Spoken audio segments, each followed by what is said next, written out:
Ici, c'est le roi Salomon qui fait la prière, appelée prière de la sagesse. Donc nous allons faire cette prière-là tout à l'heure. Amen. Salomon était jeune, inexpérimenté. Il n'avait pas d'expérience de la vie. Il n'avait pas d'expérience pour la royauté. Il n'avait pas d'expérience pour l'alliance avec Dieu. Il n'avait pas d'expérience pour être juge établi sur le peuple d'Israël. Il n'avait pas d'expérience pour conduire le peuple de Dieu si nombreux. Alors la Bible dit que Salomon est monté dans un endroit pour aller faire des sacrifices à l'Éternel. La Bible dit ce jour-là, il a donné 1000 holocaustes à Dieu. Son offrande a atteint le poids et la mesure. Et Dieu a été touché puissamment.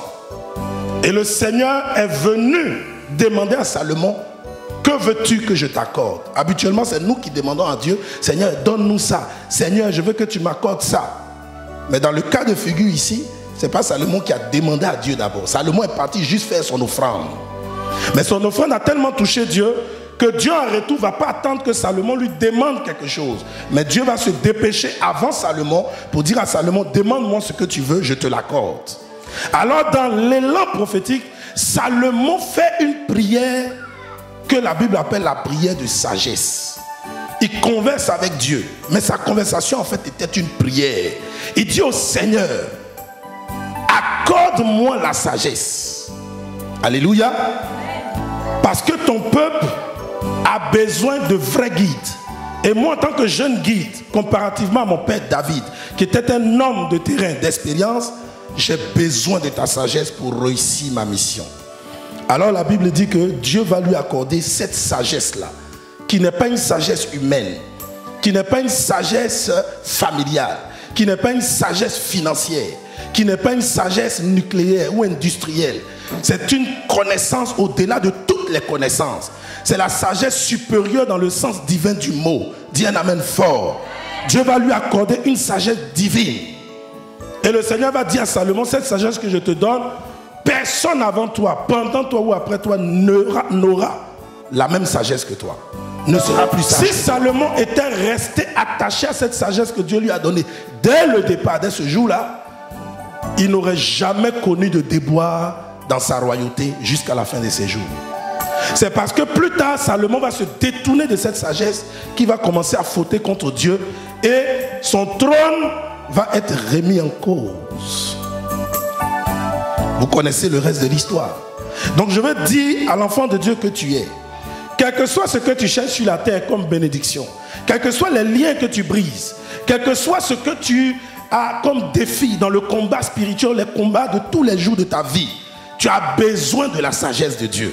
Parce que sans la sagesse de Dieu, même la bénédiction sera un danger pour toi. Parce qu'une bénédiction, ça se gère. Une bénédiction, c'est une responsabilité. Une bénédiction, on a un engagement vis-à-vis d'elle. Parce que Dieu ne nous bénit pas pour qu'il s'en suive après le chagrin. Dieu nous bénit pour que la paix soit la suite de la bénédiction.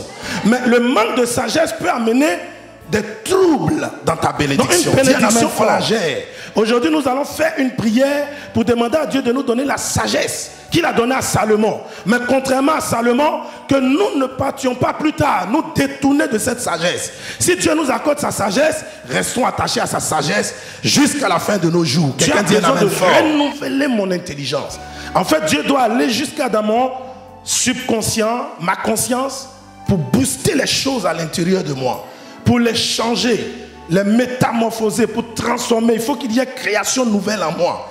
Il faut que mon vieil homme, ma vieille façon de réfléchir, de penser, ma mentalité, le mentalisme que j'avais, qui était négatif, il faut que Dieu vienne le détruire.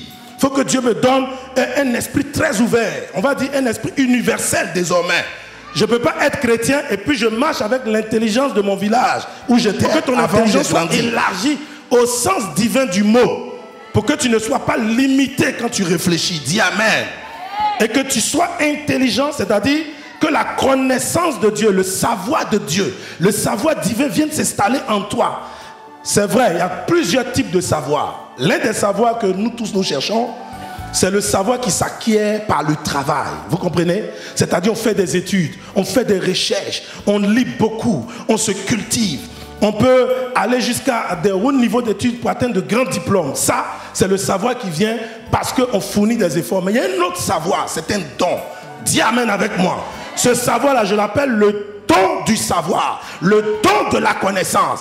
C'est plus qu'un don d'une parole de connaissance. C'est le don de la connaissance. Parce qu'il y a le don d'une parole de connaissance qui veut dire que Dieu te fait connaître en partie. Il te donne une parole parmi toutes ces connaissances et il te la révèle. Mais ici, je parle du don de la connaissance. Ce don de la connaissance, c'est la sagesse de Dieu qui vient s'installer en toi et tout le monde sait que tu es sage. Quand tu parles, tu es sage. Quand tu te comportes, tu es sage. Quand tu as une attitude, tu es sage. Quand tu entreprends, tu es sage. Quand tu décides, tu es sage. Quelqu'un peut dire un amen fort? C'est cette prière-là qu'il faut que tu continues de faire. Cette prière est très importante. L'enfant de Dieu doit savoir que la prière a des diversités multiples. Vous voyez? Et donc, quand vous êtes en face d'une situation, vous pouvez faire une prière A qui n'est pas adaptée à une situation parce qu'elle est B. Donc, la prière qui doit s'adapter à la situation que j'ai appelée, par exemple, situation B, ça doit être la prière B. C'est une manière de vous dire que si tu te mets à faire une prière A alors que elle n'a rien à voir avec la situation B, comme les lettres A et B sont différentes, tu es hors sujet. Donc dans le Seigneur, il faut savoir faire les prières. Alléluia. Voilà une femme qui était dans un foyer et qui avait une rivale. Sa rivale avait des enfants, mais elle n'en avait pas. Elle était la risée de sa rivale et de sa belle famille et de tout le monde, jusqu'à ce que le temps favorable de Dieu arrive. Elle et son mari vont aller offrir des offrandes à l'Éternel. Et arrivée là-bas, elle va rentrer dans le temple du Seigneur. Isolée de tout le monde, elle va faire sa prière. Dans sa prière, elle va se mettre à dire: Seigneur, si tu me donnes un enfant, alors cet enfant, je te le consacrerai en retour. C'est la prière du vœu. Dis avec moi: la prière du vœu. La prière du vœu débloque les situations là où les situations étaient restées bloquées. Je n'ai pas entendu ton amen. Parce que dans la prière du vœu, il y a le fait de décrire et de démontrer à Dieu son intérêt dans ce qu'on souhaite qu'il nous accorde. Le plus souvent nous prions: Seigneur, bénis-nous, Seigneur, rends-moi comme ça, Seigneur, fais ça avec moi, Seigneur, donne-moi ça. Mais quand nous parlons des fois, Dieu même se pose la question, il dit: mais tout ce qu'il me demande, tout ce qu'elle me demande là, où est moi mon intérêt dedans? Il arrive des fois que quand dans ce que tu demandes, Dieu ne voit pas son intérêt, il n'a pas de stimulation ou d'empressement pour te bénir. Parce qu'il voit que tu es intéressé, tu ne vois pas plus loin que ton intérêt. Tu ne penses pas plus loin que ton intérêt. Tu ne réfléchis pas plus loin que ton intérêt. La Bible dit ça aussi, ça empêche Dieu d'agir. Mais quand Dieu voit que tu commences à voir plus loin que ton intérêt, et ton intérêt, tu es prêt à le sacrifier même dans ce que tu lui demandes, la Bible dit: mon Dieu s'empressera pour te bénir. Et c'est ce que Anne a fait. Elle a dit: Seigneur, si tu me donnes un enfant. Oh, n'oubliez pas qu'à cette époque, il y avait un événement négatif qui se vivait à Silo. Élie était le sacrificateur, mais ses enfants qui devaient hériter de son ministère, de son appel, pour continuer le sacerdoce après lui, ces enfants-là faisaient ce qui était mal devant l'Éternel. Et Dieu avait décidé de les répudier du ministère. Dieu les a radiés du ministère. Dieu a repris sévèrement Élie, le sacrificateur, son propre serviteur, sur ses enfants. Donc Dieu ne comptait plus sur les enfants d'Élie. Dieu était dans un besoin. Dis: Dieu était dans un besoin. Dieu avait besoin d'un homme. Dieu pouvait dire en ce moment: qui enverrai-je? Il n'y avait personne à Silo qui pouvait continuer l'œuvre après Élie. Parce qu'Élie était devenu vieux. La lampe n'était pas encore éteinte, mais Élie était devenu vieux. Après lui, il fallait que le sacerdoce continue. Mais ses enfants avaient échoué. Qui pouvait remplacer ses enfants? Alors Dieu cherchait quelqu'un. Des fois, quand vous pensez à l'intérêt de Dieu, vous rentrez dans la pensée du Seigneur. Vous aidez Dieu à accomplir sa volonté sur la terre. Vous aidez Dieu à combler son besoin. Je n'ai pas entendu ton amen. Parce que de même que tu as un besoin, Dieu aussi a un besoin. De même que tu es une personne, Dieu aussi est une personne. Donc Dieu a besoin de combler des fois ses propres besoins. Et ses propres besoins qu'il veut combler, il s'agit de son œuvre. Dieu avait besoin d'un serviteur qui pouvait être celui-là même qui allait prendre la place des enfants d'Élie et d'Élie lui-même. Et c'est comme ça qu'Anne a prié. Elle dit, tu me donnes un enfant, moi je te le donne. Dieu dit, mais ça m'intéresse parce que qui connaît l'histoire de Jephthé? Jephthé, c'était un enfant né, on va dire, dans des circonstances, on va dire, ténébreuses. Parce qu'on trouvait que sa mère était une prostituée. Et on l'a déshérité. On l'a écarté de la famille. Ses frères ont dit qu'il n'aurait pas part à l'héritage de leur père. Il a été chassé de l'endroit où il vivait, qui était le lieu de famille pour lui. Et la Bible dit que Jephthé est parti mener une nouvelle vie. Et les fils d'Amon ont décidé d'attaquer en ce moment-là son peuple. Mais Jephthé n'était plus parmi eux. Donc Jephthé n'était pas en danger. Dans leur danger, ils ont paniqué. Ils sont allés voir Jephthé pour lui dire, on te demande pardon pour tout outrage qu'on a fait contre toi. Mais s'il te plaît, reviens. Jephthé dit, mais si je reviens, je gagne quoi en retour? Ils disent à Jephthé, on va t'établir prince. Il dit, d'accord. Si c'est pour que je sois prince sur vous, c'est-à-dire juge sur vous, j'accepte, je m'en vais. Et Jephthé a pris l'engagement sans parler à Dieu. Dis un amen fort, c'est ce que dit la Bible. Parce que Jephthé connaissait sa relation avec Dieu. Et la Bible dit que quand il a pris l'engagement, le jour du combat, pendant qu'il s'apprêtait à aller au combat, et au cœur du combat, Jephthé priait en même temps qu'il menait bataille. Et la Bible dit, c'est là qu'il va faire sa prière de vœu. Et il dit, Seigneur, si tu me livres les fils de qui? D'Amon, mes ennemis, je vais te donner la personne qui viendra à ma rencontre lorsque je retournerai chez moi avec la victoire. N'oubliez pas que Jephthé, c'était un homme aussi important. Quoi qu'il soit rejeté par sa famille, il avait des serviteurs. Il avait des gens dans sa maison, des servantes. Il avait des gens à son service, des valets.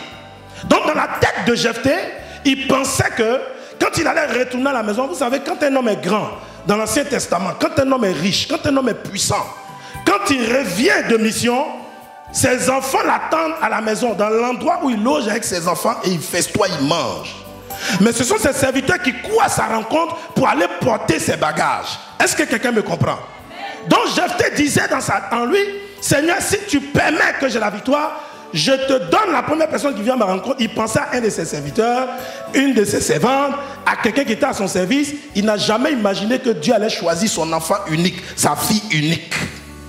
Ce jour-là, Jephthé s'est dit, mais pourquoi tu es sorti de la maison avant les autres? Verset 29, il est écrit, oui. L'Esprit de l'Éternel fut sur Jephthé. L'Esprit de l'Éternel fut sur Jephthé. Et c'est au verset 30 là qu'il a fait son vœu. Et au verset 32, il a pris la victoire sur ses ennemis. Mais regardez quelqu'un sur qui l'Esprit de l'Éternel fut, mais qui n'avait pas la sagesse, qui n'a pas su faire son vœu. Voilà pourquoi je vous disais tout à l'heure, priez Dieu pour qu'il vous donne la sagesse. Vous me comprenez maintenant? On peut croire, ou bien on peut dire à tout le monde, j'ai l'Esprit de Dieu. Tu peux croire que tu as l'Esprit de Dieu, c'est vrai. L'Esprit de Dieu, il est la sagesse en personne. Tu peux avoir l'Esprit de Dieu, mais si tu n'as pas demandé la sagesse à Dieu, l'Esprit de Dieu sera sur toi et tu vas faire toujours des choses qui ne sont pas sages. Je n'ai pas entendu ton amen.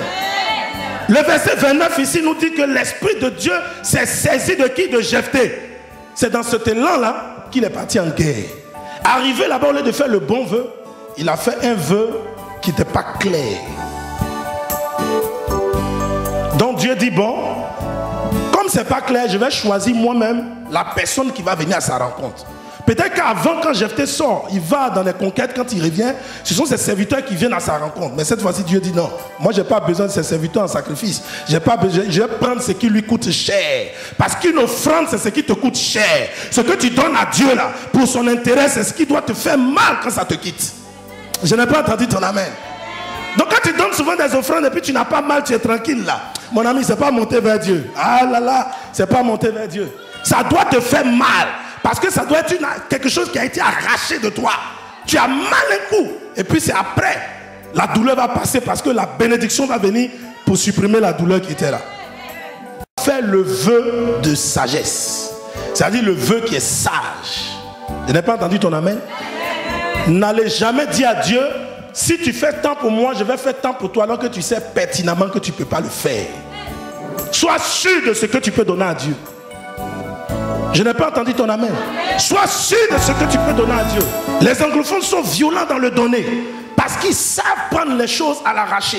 Quand Dieu dit que tu fais un vœu, il faut pouvoir honorer le vœu que tu as fait. Ça veut dire qu'il faut de la sagesse avant de s'engager dans la prière du vœu. Je n'ai pas entendu ton amen. Donc sinon, la prière du vœu, c'est une prière très puissante. Même l'ennemi fuit devant cette prière-là. Vous comprenez un peu? Même le diable, il fuit devant cette prière. Quand Dieu voit son intérêt dans une prière, son intérêt dans une situation, l'ennemi commence à fuir. Parce qu'il sait que Dieu va se lever de son trône à cause de son intérêt. Parce qu'il trouve que tu es son intérêt. Pourquoi tu es son intérêt? Parce que la Bible dit, Dieu a tant aimé le monde. Dieu nous a tellement aimés qu'à cause de son intérêt, là, il a oublié même l'amour de son propre fils. Oh Seigneur Jésus. Il nous a tellement aimés qu'il est prêt à sacrifier un de ses fils pour gagner d'autres fils. Surtout qu'il sait que ce fils-là a le pouvoir de donner sa vie et a le pouvoir de répandre sa vie. Voilà pourquoi Jésus a dit, j'ai le pouvoir de la donner, je peux la répandre, donc je la donne à qui je veux. Jésus s'est donné pour nous et l'intérêt du Père a été manifesté et satisfait. Et aujourd'hui, nous sommes bénis de Dieu. C'est ce que les gens ne supportent pas en fait. Mais c'est la prière.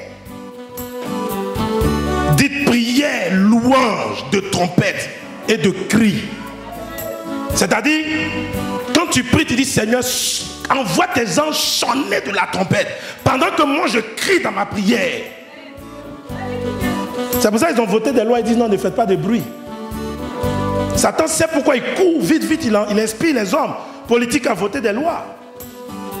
Sinon, dans le temps ancien, quand le peuple de Dieu s'élève, commence à crier comme un seul homme. Ah, quelque chose se passe dans le spirituel.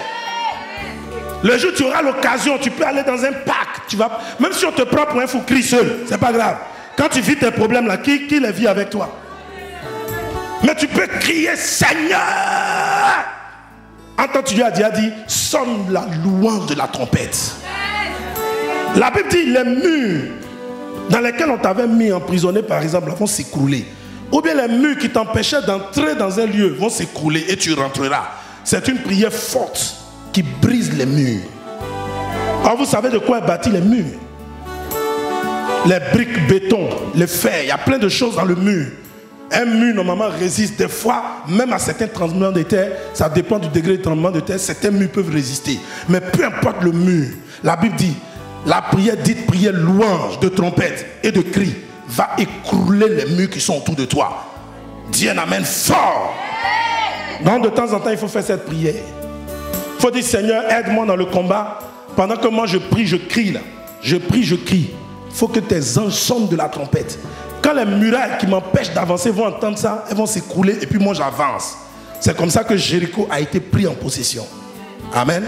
Quand Jésus a commencé à le présenter lui-même à des personnes qui étaient à des kilomètres de façon éloignée de Jésus. Mais grâce à son étoile, ils ont suivi le parcours de l'étoile, ils ont pu retrouver le lieu où était l'enfant. Ça veut dire quoi? Chaque personne naît avec son étoile. Joseph est né avec son étoile. Et quand tu veux percer dans la vie, tu es obligé de faire certaines prières en fonction de ton étoile. Si tu négliges toi-même ton étoile, si tu ignores que tu as une étoile, l'étoile ici, il faut la voir comme la grâce avec laquelle tu nais. La bénédiction, le bagage, le potentiel de bénédiction que Dieu t'a donné avec lequel tu viens au monde. C'est ça ton étoile. Jusqu'à ce que tu meurs, ton étoile brillera. Le jour où tu meurs, c'est là que ton étoile s'éteint. Tant que tu vis, ton étoile continue de briller. Donc soit les gens étouffent ton étoile, ou soit les gens sont assis dessus, ou les gens prennent un drap nocturne et puis le mettent sur ton étoile. C'est pour ça que ton étoile ne brille pas en toi. Profite de ton étoile. Par un système d'incantation, de sorcellerie, de plein de choses, d'échange, de bénédiction et de grâce. Mais toi, commence à parler à Dieu pour faire la prière de percée. La prière de percée, c'est cette prière qui est liée à mon étoile, liée à mon devenir, liée parce que Dieu a déjà tout fait. Tout ce que je cherche, je demande à Dieu. En fait, tout est déjà accompli avant que je vienne sur la terre. Seulement, les gens sont en train de me distraire. Les gens étouffent mon étoile. Soit ils viennent, ils profitent de moi et puis moi je gagne rien, ils sont partis. Il faut que ça s'arrête. Plus personne ne profitera de moi. Dis un amen fort. Plus personne, dis ton nom, hein. Plus personne ne profitera de moi, Eric Yahi. Plus personne ne profitera de moi. De même que tu ne veux pas qu'on profite de toi, ne profite pas de moi. Parce que chacun de nous a une grâce. Nul ne peut dire qu'il n'a pas de grâce. Dis ton amen. Donc à partir d'aujourd'hui, des fois quand tu te lèves le matin, tu dis Seigneur, aujourd'hui là, j'ai fait toutes les prières. Mais toute la journée, pendant un mois, moi j'ai fait la prière de percer. Parce que je dois percer dans ma vie. Je dois évoluer dans ma vie. Et ton serviteur m'a annoncé à l'église que je suis né avec une étoile qui n'est pas mauvaise, mais qui est bonne. Mais si les choses sont dures pour moi, c'est les liens, c'est les ceci, cela. Mais aujourd'hui, j'ai fait toutes sortes de prières, mais aujourd'hui, je m'occupe de mon étoile. Étoile, tu vas briller dans ma vie. Étoile, tu vas me dévancer pour m'ouvrir les portes. Étoile, tu vas aller. Commence à prier. Étoile, tu vas faire ceci, cela. Commence à parler à Dieu. Commence à parler au Seigneur. 1 Roi, chapitre 17. Le verset 9. La Bible dit qu'il y a eu une action qui s'est posée là. Et ça s'appelle l'action prophétique. Dis l'action prophétique. En fait, c'est Élie qui est rentré dans la vie de la veuve de Sarepta. Mais Élie est rentré dans la vie de la veuve de Sarepta comment? Pas de lui-même. Parce qu'au verset 9 ici, c'est le Seigneur même qui a dit à Élie, lève-toi, j'ai ordonné à une femme de te nourrir. Donc Élie, dans cet élan, a obéi à la voix de Dieu. Il est parti vers Sarepta. Il a rencontré cette veuve, comme Dieu l'avait dit. Et il dit à la veuve, fais-moi à manger. Elle dit, il me reste un peu de farine et d'huile. Il dit, écoute, si tu crois que l'Éternel m'a envoyé, que ton Dieu est vivant, va faire cuire un gâteau. Elle dit, mais j'ai mon enfant et moi, on mange ça et après on meurt. Il dit, non, vas-y, prépare, serre-moi d'abord que je mange. Quand je finis de manger, vous allez manger, tu vas voir ce qui va se passer. La Bible dit, la femme a obéi. En obéissant, elle a posé une action prophétique. Et la Bible dit que l'huile et la farine n'ont plus jamais manqué. Jusqu'à ce que la pluie revienne. Je préfère cette action prophétique là, simple, pour que tu comprennes. Amen. Ce que c'est qu'un peu les actions prophétiques. Parce que les actions prophétiques, tout le monde aujourd'hui en prêche, tout le monde aujourd'hui en parle, mais il y a des gens qui font de fortes actions prophétiques, je dirais même des actions prophétiques démoniaques. Donc faites attention aux actions prophétiques. Une action prophétique, là, elle doit être d'abord morale. C'est-à-dire qu'il y a l'immoralité dans une action prophétique, c'est pas bon. Ouais, par exemple, de quoi je parle? Est-ce que vous comprenez de quoi je parle? Par exemple, tu ne peux pas dire à une femme, Dieu me dit de coucher d'abord avec toi pour que tu reçoives l'onction. Non, c'est immoral. Il faut que dans l'action prophétique, il y ait la morale de Dieu. Dis amen avec moi. C'est comme ça que tu vas reconnaître les vraies actions prophétiques. Ici, Élie a dit à la femme, fais cuire le gâteau. Mais il ne lui a pas dit, je vais tout manger. Il lui a dit, fais cuire, serre-moi d'abord. Elle a servi, ça veut dire qu'il y avait une part pour elle et son fils. Mais l'huile n'a plus jamais manqué. Ça veut dire, même quand on te dit de faire une offrande, on ne te demande pas de te vider les comptes, de t'appauvrir, et puis tu seras dans les problèmes, tu ne peux plus payer ton loyer. Tout doit être fait avec sagesse. Mais l'action prophétique, il ne faut pas que les gens la défigurent. L'action prophétique est toujours d'actualité. Tu peux être là, et puis sous inspiration, tu as posé une action prophétique, et puis ça va changer positivement ta vie. Je connais une femme qui s'est levée un matin. Elle en avait marre. Elle dit, Seigneur, c'est pas possible. C'est quoi ils ont mis sur mon visage. Et puis moi, aucun homme ne vient me dire je t'aime. Et quand elle a dormi la nuit, Dieu lui a dit, prends de l'eau, prie dessus, verse-toi sur ton visage, nettoie-la. Parce que moi, je vais nettoyer ton visage. Elle a appelé son pasteur, lui a demandé, c'était moi. Je lui ai dit, mais fais ce que Dieu t'a dit. Ça veut dire que Dieu ne veut pas que je sois là. Prends l'eau, prie dessus, nettoie ton visage. C'est une action prophétique. On va voir ce que Dieu va faire. Quand elle a fait ça, les 2 mois qui ont suivi, elle a rencontré son homme. Aujourd'hui, ils ont 3 enfants. Ils sont en Abidjan, en Côte d'Ivoire. Donc il y a des moments quand ça ne va plus là. Tu poses une action prophétique. Tu te lèves un matin, tu dis, Seigneur, moi je vais prier à partir d'aujourd'hui dès 4 h du matin. Je laisse les autres prier là. Mais à 4 h moins 5, mon réveil sonne. Je prie, je fais la prière de Gethsémane. Ça sera mon action prophétique. Seigneur, à partir d'aujourd'hui, mon action prophétique, je viens et nettoie l'église. Seigneur, à partir d'aujourd'hui, mon action prophétique, je paie un instrument pour toi. Seigneur, à partir de mon action prophétique, Dieu peut t'inspirer l'action prophétique. Mais quand l'action prophétique est posée, ça ouvre des portes. Ça fait que plus rien ne manquera dans ta vie. Dans la vie de la veuve de Sarepta, plus rien n'a manqué. Amen. Qui veut prier pour que Dieu lui donne l'inspiration pour les actions prophétiques? Il ne faut pas avoir peur. Je ne vais pas te demander de venir faire quelque chose aujourd'hui.